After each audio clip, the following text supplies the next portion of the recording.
வணக்கம். இன்று நம்முடன் நேர்காணலுக்காக இணைந்திருப்பவர் தேவேந்திர சிறா அமைப்பினுடைய தலைவர் மரியாதைக்குரிய ராஜ்பாண்டியன் ஐயா. ஐயா வணக்கம் ஐயா. வணக்கம். நலமா இருக்கீங்களா? நலமா இருக்கேன். சொல்லுங்க ஐயா. அரசியல் இது எப்படி போயிட்டு இருக்கு? அரசியல் பரபரப்பா ஏன்னா போயிட்டு இருக்கு. இந்திரசேனான்னு ஒரு அமைப்பை வேற வச்சு நடத்திட்டு இருக்கீங்க. உள்ள அமைப்பு பத்தாதுன்னு நீங்க வேற சேனை என்னென்னமோ பேர் வச்சுக்கிட்டு அமைப்பை வச்சு நடத்திக்கிறீங்க. சொல்லுங்க, உங்களுடைய அரசியல் நகர்வு எப்படி போயிட்டு இருக்கு? அதாவது தேவேந்திர குல வேளாளர் சமுதாயத்தினுடைய அரசியல் அதிகாரம் பெறுவதற்காக உருவாக்கப்பட்ட அமைப்பு தான் இந்த தேவேந்திர சேனா இயக்கம். தனித்த ஒரு சாதி கட்சியோ அல்லது ஒரு சமூகமோ இந்த ஆட்சியை பிடிக்க முடியாது. அப்ப ஒரு கூட்டு முயற்சி தான் ஒரு ஆட்சி அதிகாரம் கைப்பற்றுவதற்கான ஒரு சாத்தியக்கூறுகளாக இருக்குது. இன்றைக்கு இருக்கக்கூடிய சிக்கல்கள் என்ன அப்படின்னா, இந்த திராவிட கட்சிகள் தொடர்ச்சியாக 50 ஆண்டுகளுக்கு மேலாக அதிகாரத்தில் இருக்குது. இந்த அதிகாரத்தை எப்படி தக்க வைக்கிறாங்க அப்படின்னா, இந்த சாதிய முரண்களை கூர்மைப்படுத்தி இந்த சாதி சண்டைகளை உருவாக்கி அதன் மூலமாக தங்களுடைய அதிகாரங்களை நிலைநாட்டக்கூடிய ஒரு வகையில் தான் இருக்குது. அப்ப நம்ம தேவேந்திர சேனா இயக்கம் என்ன சொல்றோம் அப்படின்னா, சாதியை பயன்படுத்தி அதிகாரத்தை தக்க வைக்கக்கூடிய ஒரு சூழ்நிலையை திராவிட இயக்கங்கள் தொடர்ச்சியாக பின்பற்றிக்கிட்டு. அப்ப நம்ம இரண்டாக இந்த விஷயத்தை ரெண்டாக பிரித்து பார்க்கணும். ஒன்று தமிழர் குடிகள், இன்னொன்று பிற மொழியாளர்கள் அப்படின்ட்டு. உங்களுக்காக வரலாறு தெரியும். கிட்டத்தட்ட 14ஆம் நூற்றாண்டுகள்ல தமிழர்கள் ஆட்சி அதிகாரத்தை இழந்தார்கள். தமிழ் மன்னர்கள் போரில் தோற்கடிக்கப்பட்டு தன்னுடைய அதிகாரத்தை இழந்தார்கள். அதன் விளைவாக இன்று வரை எந்திக்க முடியல. தமிழர் ஆட்சியே கிடையாது. இன்றைக்கு அதிகாரத்தில் இருக்கிறவர்கள் கூட தமிழர்கள் கிடையாது. அப்ப தமிழர் ஆட்சி வர வேண்டும், தமிழர் ஒருவர் ஆள வேண்டும் என்று சொன்னால் நமக்குள் இருக்கின்ற சாதிய பூசல்களை களைய வேண்டும். இந்த சாதிய முரண்களை பயன்படுத்தி தான் இந்த திராவிட கட்சிகள் தொடர்ச்சியாக ஜனநாயக ஆட்சி முறையிலும் தக்க வச்சுட்டு வரான். அப்ப நாம இந்த சாதிய முரண்கள்ல, சாதிய சண்டைகள்ல எல்லாம் தமிழர் குடிகள் எல்லாமே அண்ணன் தம்பிகள் தான், உறவுகள் தான், அதுல மாற்று கருத்து கிடையாது. இந்த சண்டைகளை பயன்படுத்தி பிற மொழியாளர்கள் ஆட்சி நடத்திக்கிட்டு இருக்காங்க. அப்ப எத்தனை ஆண்டுகள் தான் இதை நம்ம வேடிக்கை பார்ப்பது? தமிழன் ஒருவன் ஆள வேண்டும் என்கின்ற வகையில் தான் தேவேந்திர சேனா இயக்கம் துவக்கப்பட்டது. இப்படி எந்த அமைப்புக்காவது ஒரு இலக்கோ ஒரு கொள்கையோ இருக்குதா அப்படின்னா எனக்கு சந்தேகமா தான் இருக்குது. நீங்க தான் அவங்ககிட்டலாம் அந்த அமைப்பு வச்சு நடத்துறவங்ககிட்ட கேட்கணும். தமிழர் ஒருவர் தமிழ்நாட்டை ஆள வேண்டும், அதற்கு திட்டத்தோடு களமிறங்கி இருக்கிற அமைப்பு தான் தேவேந்திர சேனா இயக்கம். தமிழர் நாட்டை ஆளவே இல்லைன்னு சொல்றீங்களா? கண்டிப்பா ஆளல. என்ன சொல்றீங்க? அப்ப எடப்பாடி மரியாதைக்குரிய எடப்பாடி அவர்கள் தமிழரா தானே தமிழ்நாட்டை தமிழரா, அதாவது அந்த கட்சி என்ன கட்சி? இல்ல, நீங்க அம்மையார் ஜெயலலிதா அம்மையார் ஆளும்போது அதை ஒரு விதமாகவும், மரியாதைக்குரிய எடப்பாடி அவர்கள் ஆட்சி செய்யும் போது அவரை ஒரு தமிழராக பார்த்தீர்களா? உண்மையிலேயே எடப்பாடி என்ன கட்சி? கட்சி இருக்கட்டும் ஐயா, அவர் தமிழர் தானே இல்லையா? அப்படி நம்ம பார்க்க முடியாது. அதாவது இல்ல, அவர் எந்த கண்ணோட்டத்துல பாத்தீங்க? தமிழரா பாத்தீங்களா? தமிழரா பார்க்க முடியாது. ஆட்சி அதிகாரம் முழுமையாக தமிழர்களுடைய தமிழர் ஆட்சி முறையா இருக்கணும். அதாவது புறநானூறுல என்ன சொல்றாங்க அப்படின்னா, ஒரு போரை கூட ஒரு முறைப்படி மரபுப்படி நடத்தணும் அப்படின்றாங்க. ஆனா இன்னைக்கு நம்ம நிறைய பேசலாம். ஆட்சி முறைகள் தமிழர் ஆட்சி முறை வேறு, மற்ற ஆட்சி முறைகள் வேறு. அப்ப தமிழர்கள் ஆட்சி முறைகள் தான் இவங்க தமிழர்களான்னு கண்டுபிடிக்க முடியாது தவிர, அங்க போய் ஒரு தமிழர் உட்கார்ந்தாங்கன்னா அவன் தமிழர் ஆட்சி அப்படின்னு நம்ம சொல்ல முடியாது. நிச்சயமா. தற்போது தென் மாவட்டங்களை தொடர்ந்து மாநில தலைநகரமான சென்னை மிகப்பெரிய ஒரு கொலை சம்பவம் அரங்கேறி இருக்கிறது. அதை எப்படி பாக்குறீங்க? ஏன்னா இதுவரைக்கும் தென் மாவட்டங்கள்ல தொடர் படுகொலை அந்த மாதிரியே ஒரு இது இருந்துகிட்டு இருந்த சூழ்நிலையில தற்போது அதன் தலைநகரான சென்னையிலேயே அந்த ஒரு சம்பவம் நடந்திருக்கு. அதை எப்படி பாக்குறீங்க? ஆமா, பகுஜன் சமாஜ் கட்சியினுடைய மாநில தலைவர் ஆம்ஸ்ட்ராங் அவர்கள் நேற்று கூலிப்படையினரால் ஒரு 6 பேர் கொண்ட கும்பலால் படுகொலை செய்யப்பட்டிருக்கிறார். அது தமிழகம் மட்டுமல்லாது இந்தியா முழுவதுமே ஒரு அதிர்ச்சியை ஏற்படுத்தியிருக்கிறது. இந்த கூலிப்படை கலாச்சாரம் என்பது தொடர்ச்சியாக பல ஆண்டுகளாகவே தொடர்ந்து கொண்டிருக்கிறது. தென் தமிழகத்தில் ஒரு படுகொலை என்றாலே நீங்கள் சொன்ன மாதிரி தென் தமிழகத்தில் தான் யாராவது இறந்திருப்பாங்க. அதிலும் குறிப்பாக தேவேந்திர குல வேளாளர் சமுதாயத்தை சார்ந்தவர்கள் தான் படுகொலை செய்யப்பட்டிருப்பார்கள் என்கின்ற அந்த எல்லையும் தாண்டி இன்றைக்கு தலைநகரிலே படுகொலை செய்யக்கூடிய அளவிற்கு இந்த கும்பல் கலாச்சாரம், கூலிப்படை கலாச்சாரம், ரவுடிகள் கலாச்சாரம் வந்து இன்னைக்கு பெருகி இருக்கிறது. நாம் தொடர்ச்சியாக இந்த விஷயத்தை வந்து வலியுறுத்திட்டு வரோம். தமிழகத்தில் மட்டும் கிட்டத்தட்ட 20,000க்கும் மேற்பட்ட ரவுடிகள் வந்து கோலோச்சுவதாக ஒரு புள்ளி விவரங்கள் சொல்லுகிறது. இந்த ரவுடிகளை வந்து உருவாக்குவது அரசு, அப்படிதான் நம்ம சொல்ற முடியுது. கட்டுப்படுத்த வேண்டிய இடத்துல இருக்கக்கூடிய அரசு அவர்களை ஊக்கப்படுத்துகின்ற ஒரு நிலையில தான் இருக்குது. அதனால தான் இந்த தொடர் படுகொலைகள் அரங்கேறிட்டு வருது. இப்போ சமீபத்தில் கூட தீபக் பாண்டியன் என்ற ஒரு தேவேந்திர குல வேளாளர் சமுதாயத்தை சார்ந்த இளைஞர் படுகொலை செய்யப்பட்டார். அந்த படுகொலை வந்து ஒரு பேரணியாக அவருடைய இறுதி ஊர்வலம் வந்து அரங்கேறிச்சு. அப்போ அந்த பேரணியில் பங்கேற்ற இளைஞர்களை இருசக்கர வாகனம் முதல் கொண்டு பேரணியில் பங்கேற்ற தலைவர்களை, சமுதாய தலைமைகளை கூட வழக்குகளை போட்டு அவர்களை கைது செய்யக்கூடிய ஒரு அந்த பேரணிக்கு அனுமதி கொடுக்கப்பட்டது தானே? பேரணிக்கு அனுமதி எல்லாம் வந்து யாரும் கொடுக்க தேவையில்ல. இறுதி ஊர்வலத்துக்கு அனுமதி வாங்கிட்டு போவாங்க, யாரெல்லாம் அனுமதியெல்லாம் கொடுக்க தேவையில்ல. இறுதி ஊர்வலம் ஒரு இறந்து விட்டார், ஊர்வலம் மொத்தம் போவாங்க. அப்படி போகின்ற போது வாகனங்களை வந்து கேமரா போட்டோ எடுத்துக்கிட்டு அவர்களை கைது செய்யக்கூடிய ஒரு மோசமான முன்னுதாரணத்தை இந்த தமிழக அரசு கடைபிடித்திருக்கிறது. நான் என்ன சொல்றேன்னா, போக்குவரத்துக்கு இடையூறாக இருந்தாங்க, ஊழியர்களை வந்து அரசு ஊழியர்களை பணி செய்ய விடாமல் தடுத்தாங்க அப்படின்ற போன்ற பிரிவுகள்லாம் போட்டிருக்காங்க. இதே ஒரு ஆண்டுகளுக்கு முன்பு நடிகர் விஜயகாந்த் அவர்கள் வந்து இறந்தாங்க. இறக்கும்போது சென்னையில் வந்து யாருமே வாகனத்தை ஓட்ட முடியாத அளவிற்கு ஒரு கூட்ட நெரிசல் ஏற்பட்டுச்சு. அவங்க மேலாம் வழக்கு போடுவாங்களா? அவங்க அந்த வாகனத்தெல்லாம் வந்து இவங்க சீஸ் பண்ணுவாங்களா? அப்போ சாமானியனுக்கு ஒரு நீதி, இது போன்றவர்களுக்கு ஒரு நீதியாக இந்த அரசு வந்து கடைப்பிடிப்பது என்பது வன்மையாக கண்டனத்துக்குரியது. இது ஒரு மோசமான முன்னுதாரணம். இது போன்று பல முன்னுதாரணங்கள் இருக்கு. ஏன் ஜெயலலிதா இறந்த போது அந்த சென்னையே வந்து அடைக்கலையா? நீங்க உங்களுக்கு வந்து போக்குவரத்துக்கு இடையூறு செய்யலையா? ஆம்புலன்ஸுக்கு இடையூறு செய்யலையா? ஒரு முக்கியமான நபர்கள் இறந்தால் அதை கட்டுப்பாடாக கொண்டு போக வேண்டிய பொறுப்பும் கடமையும் அரசுக்கு உண்டு. அதுக்கு தானே காவல்துறை வச்சிருக்கீங்க. என்ன காரணம் இந்த பேரணியில் முக்கியமாக இளைஞர்கள், குறிப்பிட்ட இளைஞர்கள் கைது செய்யப்பட்டிருக்கிறார்கள்? என்ன காரணம்? இதை எப்படி அதை கையாள போகிறோம்? அதாவது இது முழுக்க முழுக்க ஒரு வன்மையாக கண்டிக்கத்தக்க ஒரு விஷயம். இந்த காவல்துறை கைதுகளை பொறுத்தவரை இந்த வாகனங்களை வந்து பறிமுதல் செய்தது இதெல்லாம் ஒரு சமுதாயத்தை அடக்கிவிட வேண்டும், ஒரு சமுதாயம் எழுச்சி வரக்கூடாது என்கின்ற அந்த ஒற்றை காரணத்திற்காக தான் இது போன்ற ஒரு வன்மமான ஒரு இதை வந்து தமிழக அரசு வந்து கடைபிடிக்குது. இதே பிரச்சனையை, இதே விஷயங்களை இன்னும் வருங்காலங்களில் மற்றவர்களுக்கும் கடைபிடிக்குமா அரசு என்பதுதான் நம்முடைய கேள்வி. அப்படி கடைபிடித்தால் நாங்கள் வந்து அதை வரவேற்கிறோம். ஆனால் முதன்முறையாக இப்படி ஒரு இறுதி ஊர்வலத்தில் பங்கேற்றவர்களை, வாகனங்களையும் அவர்களையும் கைது செய்வது என்பது இது ஒரு மோசமான முன்னுதாரணத்தை போய் முடியும். நாளைக்கு உங்களில் ஒரு இழப்பு ஏற்பட்டாலும் இப்படி ஒரு சூழ்நிலை வந்தால் அவர்களையும் கைது செய்ய வேண்டிய ஒரு சூழ்நிலை உருவாகும். அது உங்களையும் பாதிக்கும் என்பதுதான் என்னுடைய பதிலாக. நிச்சயமா.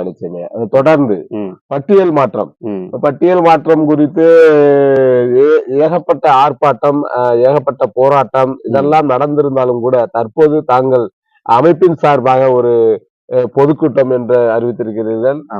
என்ன காரணம்? இதுவரை யாரும் சொல்லாதத நீங்க எதுவும் சொல்லிட போறீங்களா புதுசா? அதாவது என்ன தேவை இருக்கிறது? ஏன்னா பட்டியல் மாற்றம் குறித்து பல்வேறு கட்ட போராட்டம், ஆர்ப்பாட்டம், ஆங்காங்கே மாநில மாநாடு, உள்ளிருப்பு போராட்டம் எத்தனையோ நடந்தாகிவிட்டது. அப்போதெல்லாம் சொல்லாத கருத்தை தாங்கள் எதுவும் புதுசா சொல்ல போறீங்களா? அது பட்டியல் மாற்றம் அப்படிங்கிறது வந்து நான் ஏத்துக்கல. பட்டியல் மாற்றம் அப்படிங்கிறது வந்து ஒரு தவறான சொல்லாடலாக நான் கருதுகிறேன். பட்டியல் வெளியேற்றம் அப்படிங்கிறதா ஒரு சரியான ஒரு பதமாக நாம் எடுத்துக்கொள்ள முடியும். இந்த எஸ்சி பட்டியலின வெளியேற்றம் அப்படிங்கிறது வந்து ஒரு தொடர்ச்சியாக இது வைக்கக்கூடிய இந்த கோரிக்கைகள் வந்து இருக்கு. அந்த அந்த காலகட்டங்களிலேயே சீனிவாசம் பிள்ளை அப்படிங்கிறவர் வந்து எங்களை பட்டியல் இனத்தில் அடைக்க வேண்டாம் அப்படின்னு அவர் குரல் கொடுத்திருக்கிறாரு.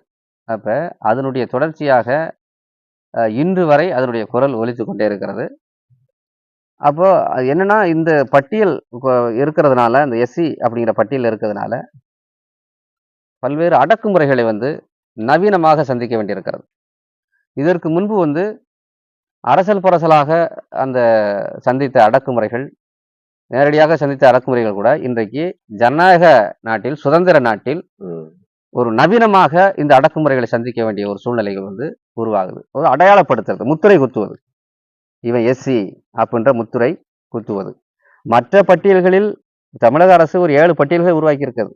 அந்த பட்டியல்களில் உள்ளவர்கள் எல்லாம் எம்பிசி, இவன் பிசி, இவன் ஓபிசி, இவன் ஓசி அப்படின்லாம் எவனும் அடையாளப்படுத்துறது கிடையாது. ஆனா இந்த எஸ்சியில மட்டும் அவன் எஸ்சி. எஸ்சியில மொத்தம் 76 சாதிகள் இருக்குது.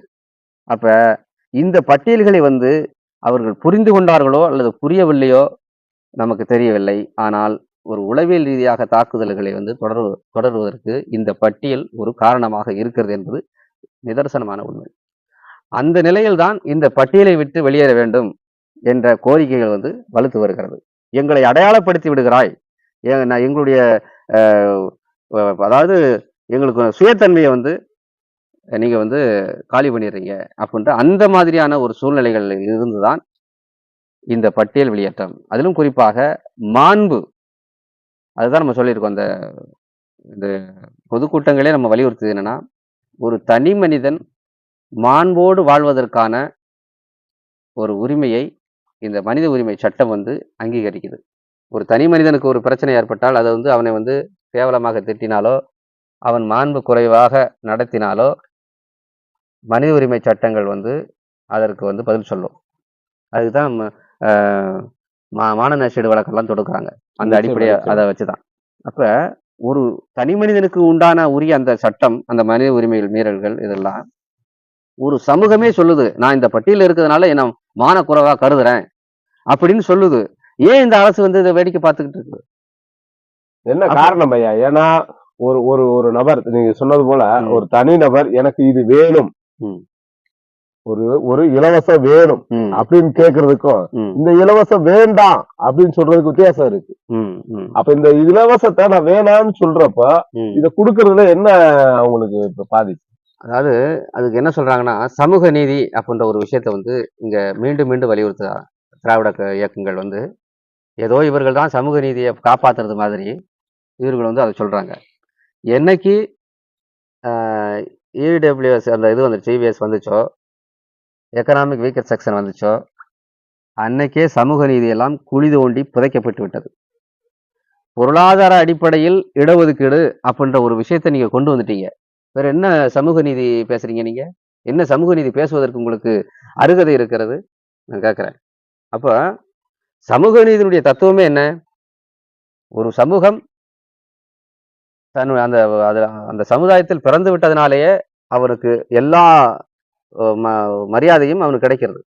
ஆனால் ஒரு சமுதாயம் அந்த சமுதாயத்தில் பிறந்து விட்டதுனாலேயே அவனுக்கு அவனுடைய பார்வை, அவனுடைய நடத்தைகள், அவனை பார்க்கின்ற முறைகள் எல்லாமே வேறுபாடாக இருக்கிறது. எவ்வளவு திறன் இருந்தாலும், எவ்வளவு நமக்கு அறிவுத்திறன் இருந்தாலும், உடல் திறன் இருந்தாலும், எஸ்சி என்கின்ற அந்த ஒற்றை வார்த்தையில் சொல்லி முடிச்சிடறான். அப்ப இதுதான் மாண்பை குலைக்கின்ற ஒரு விஷயமாக அது இருக்கின்றது. அதனால்தான் இந்த பட்டியல் வெளியேற்றம் என்கின்ற கோரிக்கைகளும் மேலோங்கி இன்னைக்கு வருவதற்கான ஒரு சூழ்நிலையில் நம்ம பார்க்க வேண்டியிருக்கிறது. ஆக இந்த நிலைகளை நம்ம கருத்துல வச்சுதான் இது ஏன், எப்படி, எதற்குன்ற ஒரு விளக்கங்கள் நம்ம கொடுப்பதற்காக இந்த பொதுக்கூட்டத்தை வந்து நம்ம இன்றைக்கு சங்கரன் கோவில்ல, முப்பிடாதியம்மன் கோவில் அருகே ஒரு விளக்க பொதுக்கூட்டமாக நம்ம ஏற்பாடு செய்திருக்கிறோம். நான் நிறைய கிராமங்களுக்கு போகும்போது நம்ம அந்த மக்கள்கிட்ட நம்ம கேட்குறோம், இந்த பட்டியலின வெளியேற்றம் அப்படின்னா என்னன்னு தெரியுமா அப்படின்னு கேட்குறோம். அவங்களுக்கு ஒன்றும் சொல்ல தெரியல. அவங்களுக்கு தெரியல, அந்த அளவுக்கு விழிப்புணர்வு இல்ல. அப்படிதான் நம்ம எடுத்துக்கணும். அதான் விழிப்புணர்வு இல்லை.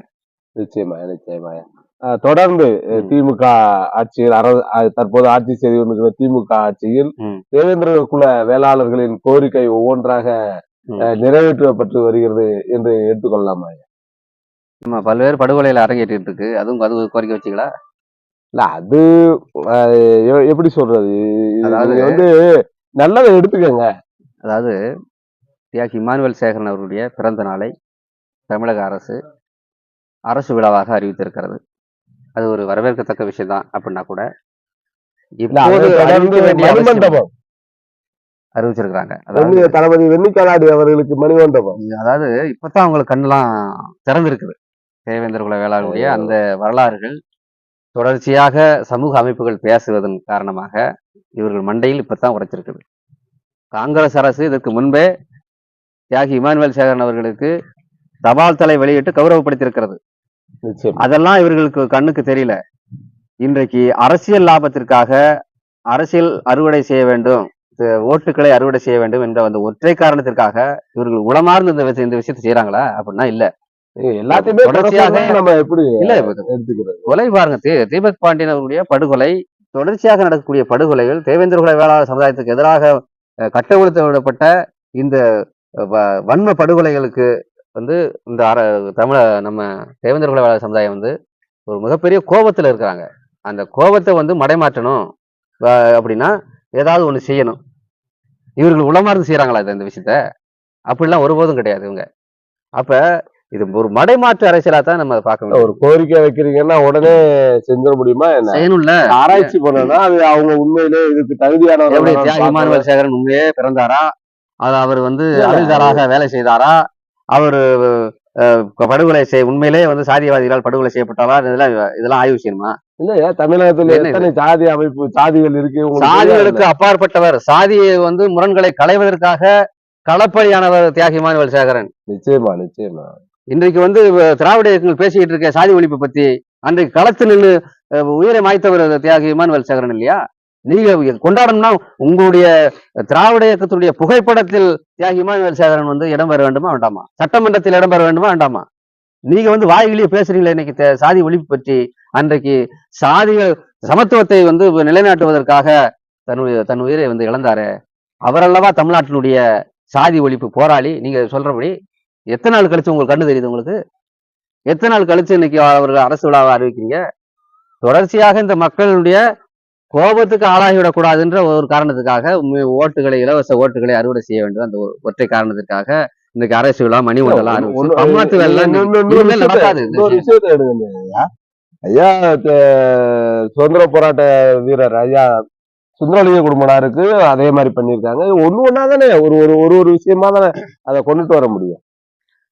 அதாவது இந்த பக்கமும் ஒரு சமூகம் மட்டும் இல்லையா? அதாவது ஒரு சமூகம் கிடையாது. அதாவது இந்த பக்கமும் அரசு விழா, அந்த பக்கமும் அரசு விழா. அப்ப யாருதான் உண்மையாக ஒரு தமிழ்நாட்டுடைய நலன்களுக்காக உண்மையான தியாகத்தை செய்தவங்க? இதெல்லாம் விவாதத்துக்கு எடுத்துக்கொண்டோம்னா, அதாவது சாதிகளை திருப்திப்படுத்த வேண்டுங்க இந்த அரசுகளுக்கு. இந்த சாதிக்காரனை திருப்திப்படுத்துறதுக்கு அவனுக்கு ஒரு அரசு விழா போடு, இந்த சாதிக்காரனை திருப்திப்படுத்துவதற்கு இவனுக்கு ஒரு அரசு விழா போடு. இது என்ன விளையாட்டுது? அதை விடுங்க. நம்ம ஐயா அப்துல் கலாம் ஐயா இருக்காங்க இல்லையா, இப்ப அவங்க சாதி ரீதியா கொடுக்கலையே.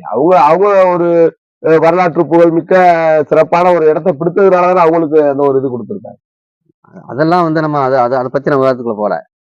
தேவேந்திர குல வேளாளர் சமுதாயத்தினுடைய ஒரு தலைவராக, மதிக்கத்தக்க ஒரு தலைவராக இருக்கக்கூடிய இவருடைய தியாகி இமானுவேல் சேகரன் அவர்களுக்கு இவ்வளவு லேட்டாக நீங்க கொடுக்க வேண்டிய அவசியம் தேவை என்ன?